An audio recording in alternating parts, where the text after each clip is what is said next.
Tā ir lēna agonija, tā Talsu novada bibliotekāri raksturoja iecerēto reorganizāciju. Pagājušas vien 24 stundas pēc sēdes, kurā tas pirmoreiz izskanējis, un pie Talsu novada Gaismas pils sapulcējušies vairāki 10 novada bibliotekāru. Ir plānots, ka būs 8 bibliotekas, un pārējās bibliotekas tiek pārveidotas par ārējiem apkalpošanas punktiem vai par pakalpojumu sniegšanas punktiem.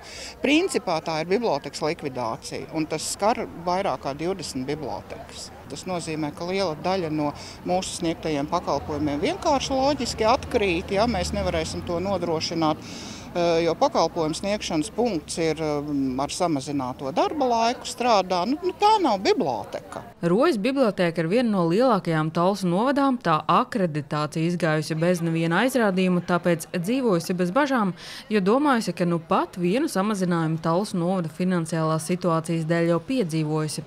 Tā kļūdījās. Kaltenes biblioteka ir viena no tām, kas kļūtu par pakalpojumu sniegšanas punktu. Kas nozīmē, ka Rojas bibliotekāri vienreiz mēnesī ar grāmatu maisiņiem aizbrauks pie iedzīvotājiem un kaut kādas stundas pasēdēs, pagaidīs un varbūt kāds atnāk un paņem tās grāmatas.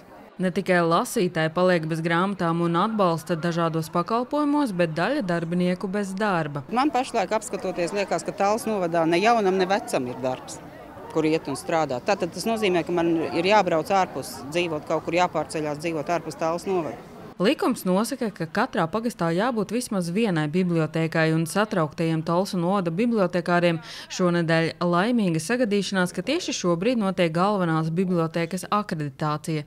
Tāpēc te ieradusies Latvijas bibliotēku padomes priekšsēdētāji un kultūras ministrijas pārstāvji. Tāpēc aiz durvīm bibliotekāri gaidīja 2 stundas, jo akreditācijas komisija Talsu novada pašvaldības pārstāvjiem skaidroja situāciju. Gūju pārliecību, ka Talsu novada pašvaldība tur rūpi par bibliotekām un ka attieksme pret biblioteku tīklu ir ļoti nopietna. Iegūju pārliecību, ka nekādas dramatiskas izmaiņas nenotiks.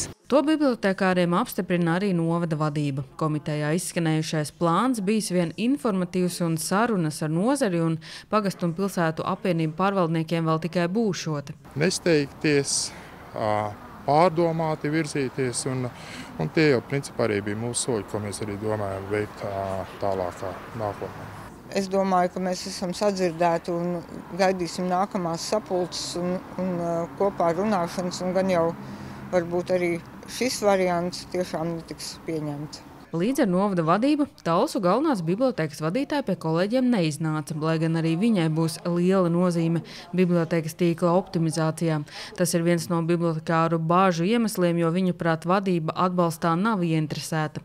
Šodien telefonsarunā Rita Augšbirze kolēģiem pauž atbalstu. Talsu galvenā biblioteka nevienā brīdī nav piekritusi izpildvaras rīcības plānam, kādā veidā viņi redz šo optimizāciju. Mums ir bijuši arī sarunas, kur es esmu paudusi savu viedokli. Ir jāievēro šie normatīvie dokumenti, pēc kā skata bibliotekas tīklu, un visam ir jābūt likumiski un pamatoti. Bibliotekas vairāk kārt uzsver, ka tās jau sen vairs nav tikai grāmatu izsniegšanas vietas, bet arī digitālo pakalpojumu atbalsta sniegšanas, socializēšanās vieta un iespēja bērnus un jauniešus vēl motivēt grāmatas lasīt. Tās piekrīt, ka ir vietas Talsu novadā, kur nelielā apmeklējuma dēļ tiešām risinājums jādomā, taču ne tik drastisks, kā tas šonedēļ izskanējis. Sanita Liepiņa, Terēza Matisone, TV9 Pakalni.